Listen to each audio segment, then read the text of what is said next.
आपली सगळी व्यवस्था किती सडलेली आहे बघा। फोटोमध्ये जो दिसतोय तो आहे बीड मधल्या कोचिंग क्लासेसचा मालक, ज्याच्यावर 17 वर्षाच्या मुलीवरती लैंगिक शोषण केल्याचा आरोप आहे। आणि या विजय पवारची सगळ्याच राजकीय नेत्यांसोबत उठबैस होती। त्यामुळे कायदा खिशात घालून फिरत होता का हा विजय पवार, हा प्रश्न या निमित्तानं विचारला जातोय। बीड मधल्या खासगी कोचिंग क्लासेस मधल्या एका 17 वर्षाच्या विद्यार्थिनीवरती तिथले शिक्षक 10 महिने अत्याचार करत होते, तिचा लैंगिक छळ करत होते। कोणाला सांगितलं तर मारून टाकण्याच्या धमक्या सुद्धा द्यायचे। याच क्लासचा मालक आहे विजय पवार आणि याच्या क्लासेसमध्ये जो शिक्षक आहे प्रशांत खाटोकार, हे दोघेही मिळून क्लासमध्ये येणाऱ्या मुलींचे शोषण करायचे। या प्रकरणामध्ये पीडित मुलीने पुढे येऊन न्याय मागितला म्हणून आज हे दोघेही नराधम जेलमध्ये आहेत। पण 2 वर्षांपूर्वी अशीच तक्रार एका पालकाने केली होती, पण त्याच्यावर कारवाईच झाली नाही। जर 2 वर्षांपूर्वी या विजय पवारवरती कारवाई झाली असती तर कदाचित या परवाच्या प्रकरणामध्ये ज्या मुलीवरती 10 महिने अत्याचार झालं ते घडलंच नसतं। यांना माणुसकी, गुरु शिष्य नातं हे सगळं सोडा, पण यांना कायद्याचंही भय नाहीये। कारण आता या प्रकरणामध्ये पोलिसांच्या भूमिकेवर देखील प्रश्नचिन्ह उपस्थित केले जात आहेत की जर तो पालक 2 वर्षांपासून पाठपुरावा करतोय तर मग कारवाई का झाली नाही? कोणाचा राजकीय दबाव आहे का त्यामुळे कारवाई होत नाहीये? कारण वैष्णवी हगवणे प्रकरणामध्ये आपण बघितलं की राजकीय नेत्यांना प्रशासनाला हाताशी धरून कशा पद्धतीने छळ केला जात होता। या प्रकरणात देखील राजकीय नेत्यांचा वरदहस्त या विजय पवारला असल्याचा आरोप धनंजय मुंडे यांनी केलेला आहे। सविस्तर पाहूयात विजय पवारवरती कोणते आरोप आहेत आणि कोणत्या राजकीय नेत्यांसोबत त्याची उठबैस होती। नमस्कार, मी अमोल किन्होळकर, आपण पाहत आहात महाराष्ट्र टाइम्स ऑनलाइन। तर विजय पवार याचे कोचिंग क्लासेस बीडमध्ये आहेत, तिथे मुलींवरती अत्याचार होत होतेच, पण हा विजय पवार ज्ञानेश्वर पब्लिक स्कूलचा संचालक देखील आहे आणि या शाळेतल्या एका मुलीवर देखील विजय पवार अत्याचार करत होता अशी तक्रार एका पालकाने केलेली आहे। माझ्या मुलीला देखील शाळेच्या बाहेर उभं केलं जायचं, कधी केबिनमध्ये बोलावून बॅट टच करायचे असा आरोपही या पालकाने केलेला आहे। मुलीने तिच्या आईला हे सगळं सांगितलं की आरोपी शिक्षक जो आहे विजय पवार तो हात टाकायचा, गालावरती हात फिरवायचा।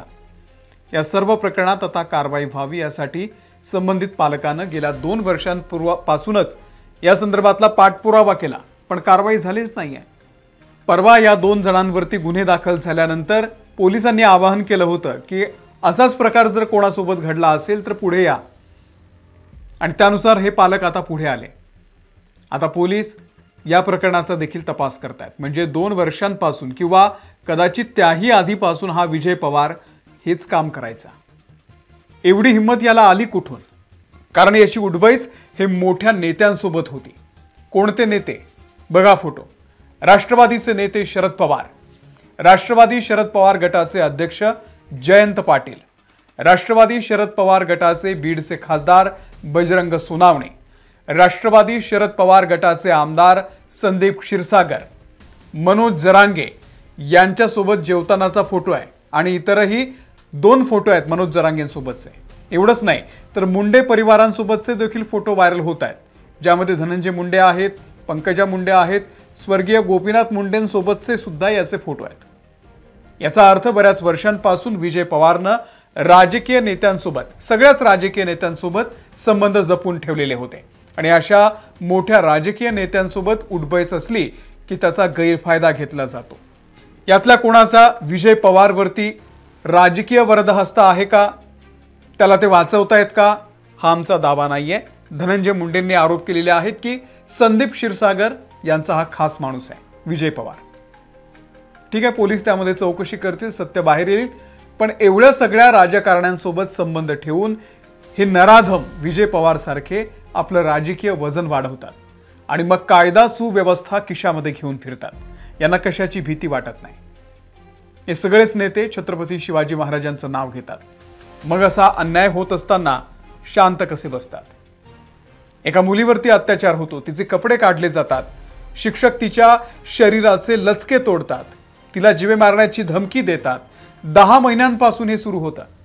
किती दहशत आहे या शिक्षकाची, किती मुलगी घरी सांगायला देखील घाबरायची की हा विजय पवार आणि हा शिक्षक प्रशांत खाटोकार दोघे मिळून माझ्यावर हात टाकतायत, माझं शोषण करतायत.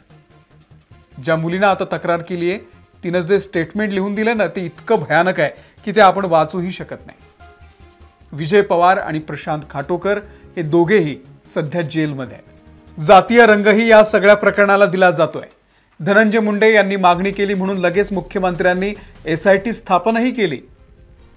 ही कार्यतत्परता मग संतोष देशमुख प्रकरणामध्ये का दिसली नाही असा प्रश्न आता विरोधी पार्टीकडून विचारला जातोय. त्यामुळे आता गुन्हे बघून नाही तर गुन्हेगारांची जात बघून पुरोगामी महाराष्ट्रामध्ये गुन्हे दाखल करायचे आहेत का, कारवाई करायची आहे का, हे ठरणार आहे का?